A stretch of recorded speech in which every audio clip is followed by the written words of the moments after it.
utilization of zakat, so that those who have received, they are being empowered economically. How are they bringing up themselves to a level whereby they can also be givers instead of continuing to be receivers? That's the level they have reached. So it has worked. The prophetic instruction for us to have to emphasize the third pillar has worked on this earth in some countries. Absolutely. Why can't it work in Ghana? Other places. And why can't it work in Nigeria or the other Western countries? So it means that with it's lesser a human populations, even less populations. Yeah. But when you look at the ways that Africa can better their zakat collecting or contribution to zakat, the Ghana example, the Nigerian example, is the message not going down well with the Muslim population? What can we do? You know, one thing we have forgotten is that Islam, its principles, its tenets, is all about action. Action, put it into practice. Don't just live up to lip service. Act. This is what the Quran says. Let's make it so. Let's live the expectation. The lip service has become so much in Africa or West Africa to the extent that most of the pillars, we think that we just pick and choose. Oh, it's Hajj. Oh, yes, people are clamoring to go to Hajj. Yes, ask him whether he can spell even zakat, or he knows about zakat, or he knows even the office of zakat, Zakat Trust Fund. No.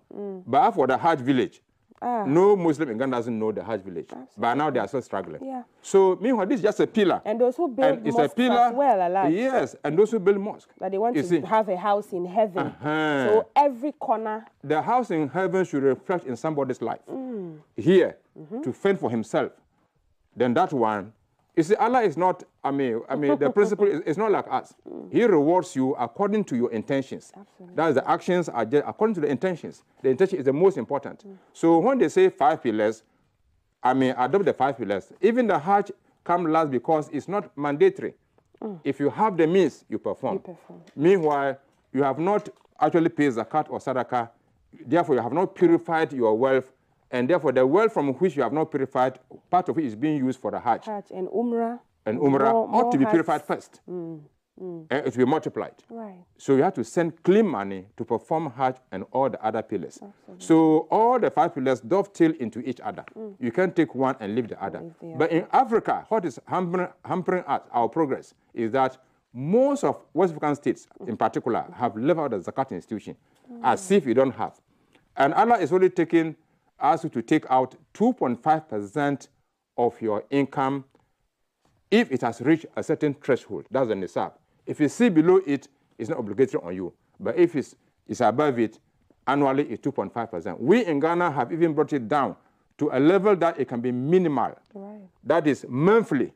If in a whole year you are supposed to give out 1,200, why don't you just make it 100 every month up to the end of the year? You would have paid it. Yeah. But your intention that you even pay it the following month and the next month and so on is already rewarded. That's why the Zakat Fund in Ghana has made it monthly on the salary earnings of those who are in the regular payrolls, either public service or private sector. Right. So when we come to the corporate zakat, that is zakat we paid by businesses, that has actually made Indonesia and Malaysia strong.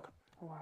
Every business owner, private business enterprise owned by a Muslim, at the end of the year, your merchandise at the end of the year, your savings in the bank, your stock, your bonds, your estates, apart from the house that you live in, you pay zakat on them. The car that you own as a private car, you don't pay on it. Your own house that you live in, you don't pay on it. But the house that you are building to sell or they are renting, you pay zakat on whatever income comes of it. Right. We don't do it. No. And look at how much we have lost. Out of 2.6 billion Ghana cedi, which is the minimal zakat potential of Ghanaian Muslims, just 10% of this potential is this amount, 2.6. But where are we now? That's the biggest question, yes.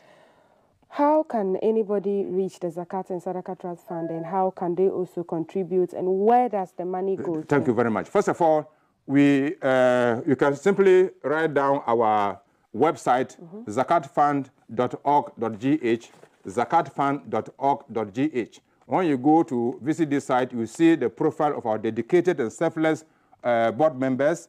You see our management. You see the work of our subscribers for the past 14 years. You see our output, our support systems, the number of the sick people that we have supported in major hospitals around, the number of students that we have supported, the living testimony of all these students are all on this site. Right. And what we plan to do in the very near future are all on there. Then, to pay your zakat, there are a number of systems. Okay. Number one, either you just dial, take your phone and dial *789 *2 hash, *789 *2 hash, *789 *2 hash, or our Momo, which is on the website, as I've mentioned. You can pay through Momo, and you can also pay through any of our 17 banks through a bank standing order. Okay. A bank standing order, as soon as you give it. And our national office is at the National Mosque, Kanda. And we have 3 other regional offices in Takoradi, in Kumasi, and in Tamale. Right. Just call our office at any point in time. And National Mosque is a well-known place today in Ghana.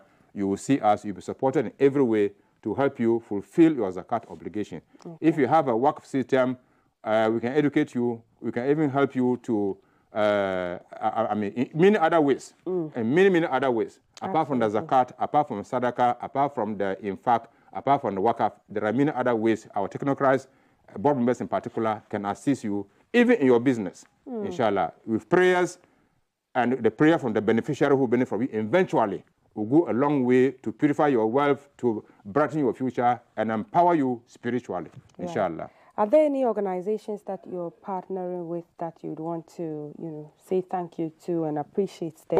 Yes, there are many. Okay. There are many. In fact, first and foremost, the Muslim caucus in Parliament are very strong among the list of our subscribers, our contributors, followed by the Ghana Police Service, followed by the Army Forces, followed by the Ghana Prison Service, followed by the Islamic Education Unit, that's the teachers within the Islamic Education Unit countrywide. And last but not the least, the GRA Muslim staff are all coming on board today. Okay. And we are moving on to so many other institutions, either in the public sector or in the private sector. In fact, these are people that we have to be very thankful for, and only Allah knows their reward, inshallah. Absolutely, inshallah. Yeah.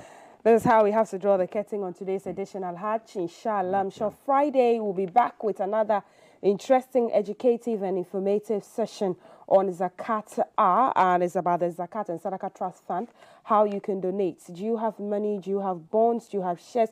What do you have that you want to donate for the less privileged in society? Allah just talked about the different categories, the Zakat, the Sadaqah, the Waqf, and the Infaq. Infaq, yes, that's right. There are different ways that the technocrats at Zakat Fund can help you sit down and then see how your wealth can be purified.